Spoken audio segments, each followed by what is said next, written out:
So here comes the water. This is what was coming towards us.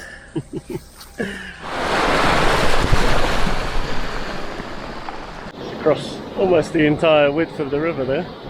Oh, I'm not going to risk that, obviously. It's quite deep in there, I think. It's probably up to half a metre. Righto, well, this seems like the best place to start a YouTube channel. I'm Darren.